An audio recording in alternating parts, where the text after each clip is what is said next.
It's 4:52 in the afternoon. Arjun hasn't eaten. He hasn't told a single person. And in the next 8 minutes, he's going to transfer his entire life savings, 18 lakh rupees, $22,000, to a man he has never met. Arjun isn't stupid. He's an engineer. So how did he end up here? To understand that, we have to go back 6 hours. 9:14 a.m., an ordinary Tuesday. Arjun is making coffee when his phone rings. A recorded voice. A package registered in your name has been seized. It contains illegal items. To speak to an officer, press 1. Arjun almost laughs. He didn't send any package, and that is exactly why he presses 1. A guilty man hangs up. An innocent man wants to clear his name. Pause. Look at what just happened. When you're accused of something you didn't do, your brain doesn't disengage. It leans in. Psychologists call it the innocence paradox. Your instinct to correct the record is the hook. Pressing 1 feels like defending yourself. It's actually opting in. A man comes on the line. Sharp. Impatient. Official. He transfers Arjun to what he calls the cybercrime police. And then, a video call. A man in uniform, badge visible. Behind him, a station, a flag, officers walking past. He reads out Arjun's full name, his ID number, his home address. A case has been registered against you, he says. Money laundering. Arjun's chest tightens. They know everything about him. It must be real.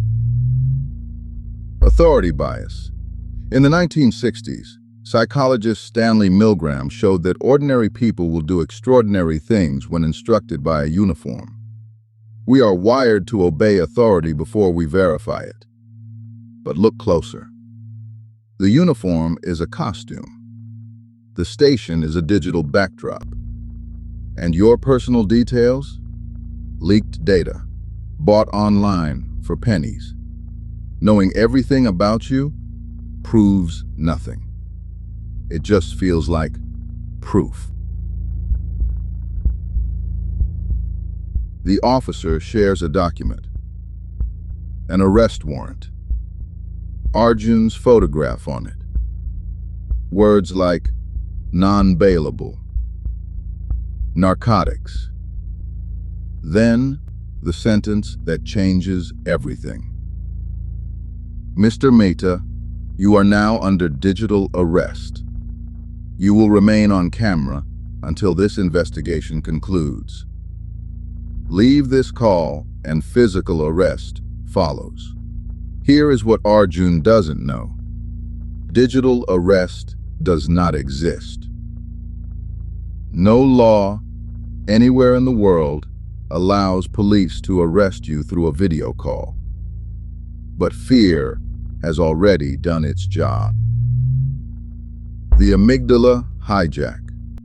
Under acute fear, blood flow shifts away from the prefrontal cortex, the part of your brain that reasons, toward the circuits built for survival. Fear doesn't just scare you, it makes you measurably worse at thinking.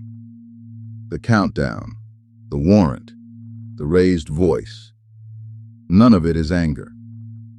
All of it is engineering. 1:30 p.m. Arjun's wife calls. The officer, watching through the camera, says this case is under national secrecy. Discuss it with anyone, even family, and they become a suspect too. In meetings, talk later. He lies to protect her. And here is where it gets worse. On the other side of that screen, Arjun's worst day is just a shift. A bored man with a headset, a printed script, and a glass of tea.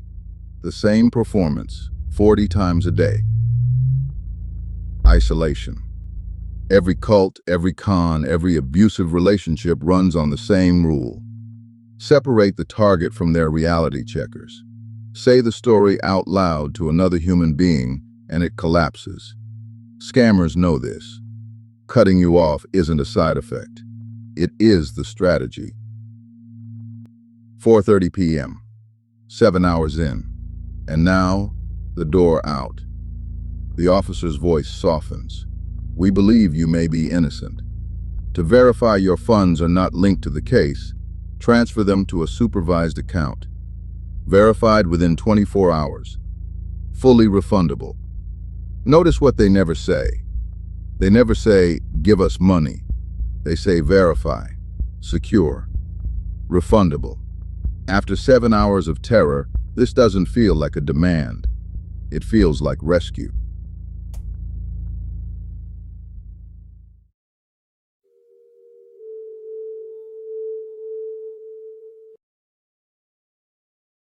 Commitment. Arjun pressed one. Then he stayed on the line. Then he kept the secret. Each small yes made the next yes easier. And after investing 7 hours, walking away would mean the fear was for nothing. So at 4:52 p.m., he presses transfer. 18 lakh rupees, $22,000. Gone. The call ends. The number goes dead. The station, the officer, the warrant. None of it ever existed. Arjun's story is fictional. The scam is not. Real victims have been held on camera for 70 hours. One retired banker for 54 days. So burn these 3 red flags into memory. 1. Digital arrest is not real. Police never investigate over video calls. The words themselves are the scam. 2. Urgency plus secrecy equals script. Real legal processes are slow and documented. Anyone rushing you and silencing you is reading from a playbook. 3. Real authorities never ask you to move money. The moment money must move to prove your innocence, it's over. If this call ever comes, hang up. That's it. No clever reply needed. Then dial 1930, the cybercrime helpline. One more thing. You watch this video, so you're probably safe. But your parents? Your uncle who just learned online payments? They are who this script was written for. Send them this video. It costs you nothing. It might cost a scammer 18 lakh. And if you want to know how the next scam works before it knocks on your door, subscribe. A new scam, broken down every week.